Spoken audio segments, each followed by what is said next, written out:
ప్రియ పరలోకపు తండ్రి, నీ నామాన్ని ఘనపరుస్తున్నా, మహిమపరుస్తున్నా.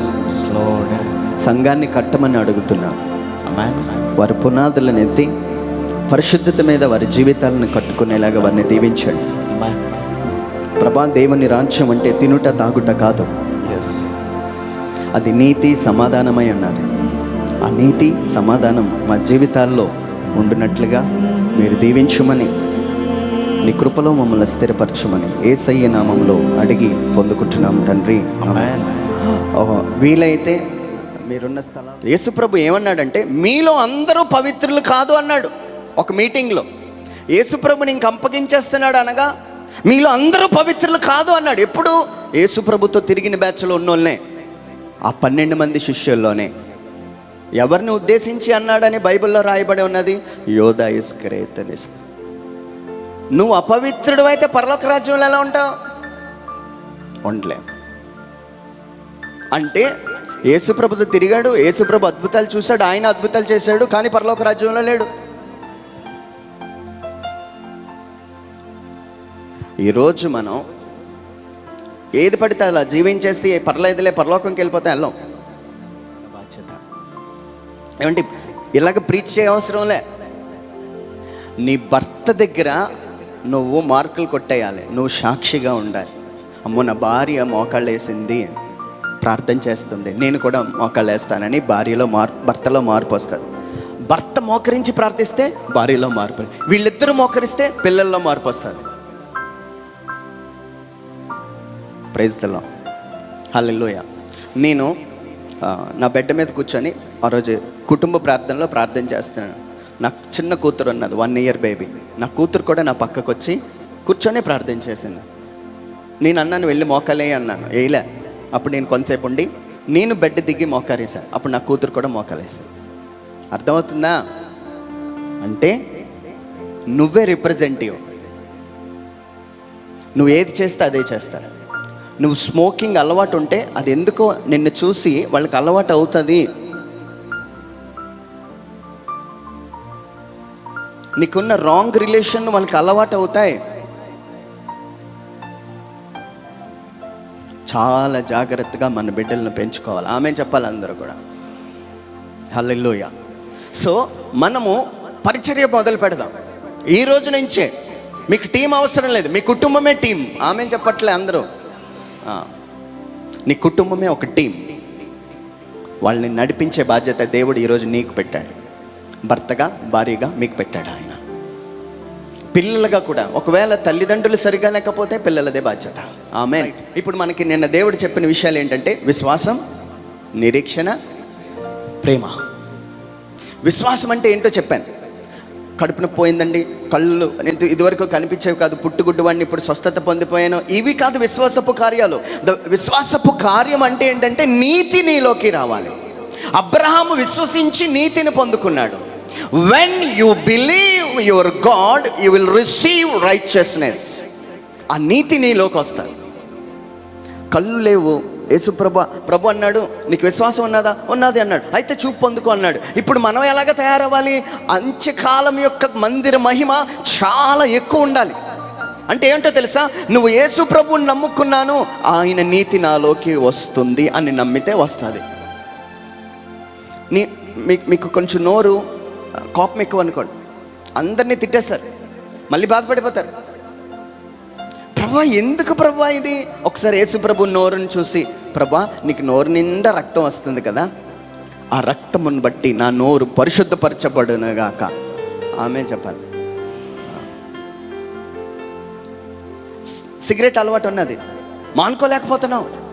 ఏమండి ఈరోజు వాక్యం వినగానే రేపటి నుంచి నేను జబర్దస్తులు చూడను అనుకుని వెళ్ళిపోయిన వాళ్ళు చాలామంది ఉన్నారు.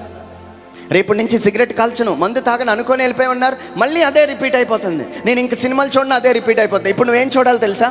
ఆయన కళ్ళు చూసి, ప్రభువా నీ కళ్ళులోకి ముళ్ళు దిగబడ్డాయి కదా, ఆ శ్రమను బట్టి నాకు పరిశుద్ధమైన చూపు కలుగునుగా, కానీ నేను విశ్వసిస్తున్నానని నమ్మితే ఆ చూపు నీలోకి వస్తుంది. చెత్త వీడియోలు ఏమంటే నీ కళ్ళు నీ దేహానికి వెలుగై ఉన్నాయి. నీ దేహం అంతటికి దాన్ని చీకటి చేసుకున్నావో అంత చీకటే.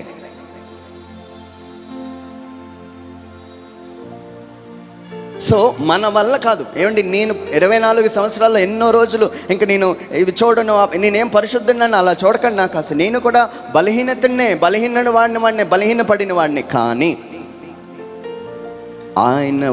ఆయనలో ఉన్న విశ్వాసం చేత నేను నీతిమంతుడిగా తీర్చిదిద్దబడ్డాను. గట్టిగా చప్పట్లు కొడితే వేసాయన్నమాట. హల్లెలూయా. నాకు ఒక డిజైర్ ఉంటుందండి, ఒక ఆశ ఉంటుంది. నేను చర్చిలో ఒకరోజు ఇలా చెప్పాలని నేను ఎదురు చూస్తున్నాను. ఏంటో తెలుసా? పరిశుద్ధుడైన పౌలు అని చెప్తామా లేదా? పరిశుద్ధుడైన పౌలు. పరిశుద్ధుడు అనేది యేసుప్రభుకే మెన్షన్ చేస్తాం, కానీ పరిశుద్ధుడైన పౌలు అని కూడా చెప్తాం. ఎందుకంటే యేసుప్రభు పౌల్లో ఉన్నారు, ఆయన నాలో ఉన్నాడని చెప్పాడు స్టేట్మెంట్. అది మనందరం చెప్పుకున్న రోజే మనం క్రైస్తవులం అండి.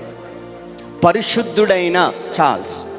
ఇప్పుడు మీరు నమ్మి చెప్పండి ఒకటి, నన్ను నమ్మద్దు, వాక్యాన్ని నమ్మండి. విశ్వసిస్తే నీలోకి ఏమొస్తుంది? నీతి వస్తుంది. యేసు ప్రభు కాస్త చూసి పరిశుద్ధుడైనా అని చెప్పి నీ పేరు చెప్పుకోండి.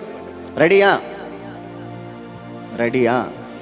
మీరేం చెప్ప, నేను 1 2 3 అంటాను, పరిశుద్ధుడైనా అని చెప్పి మీ పేరు మీరు చెప్పుకోవాలి. ఓకేనా?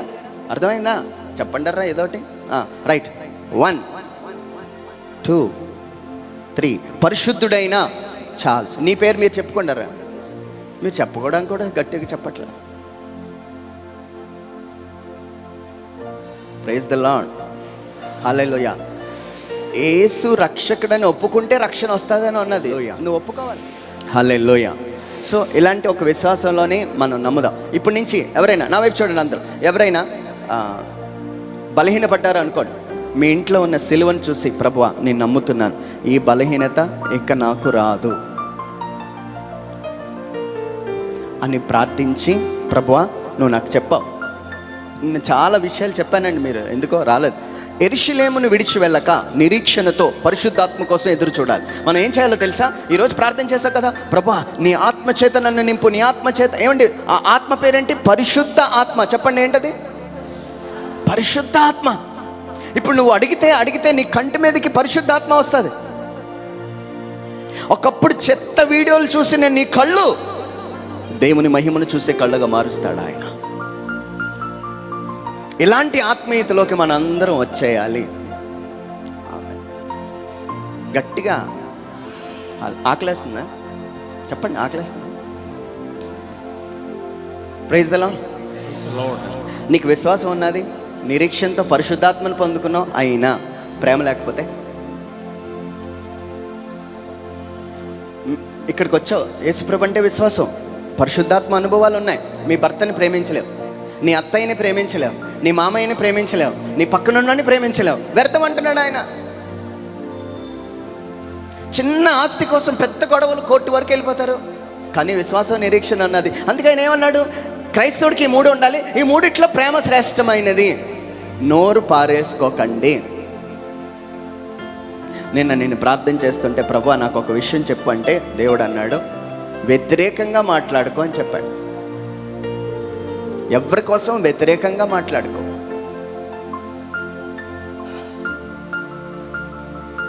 వాళ్ళు ఇలాగా, వీళ్ళు ఇలాగా, వాళ్ళు ఇలాగా, ఈ సోది కొబ్బరిలు ఆపేద్దాం. లవ్ అనే ఒక స్టైల్ని మన చర్చిలోకి, మన సంఘంలోకి తీసుకోండి. ఎవరితోనైనా ప్రేమగా నవ్వండి, వాళ్ళ కోసం నెగిటివ్ మాట్లాడదు. ఇది ప్రభు కోరుకుంటున్న 3 విషయాలు. చెప్పండి. విశ్వాసం, నిరీక్షణ,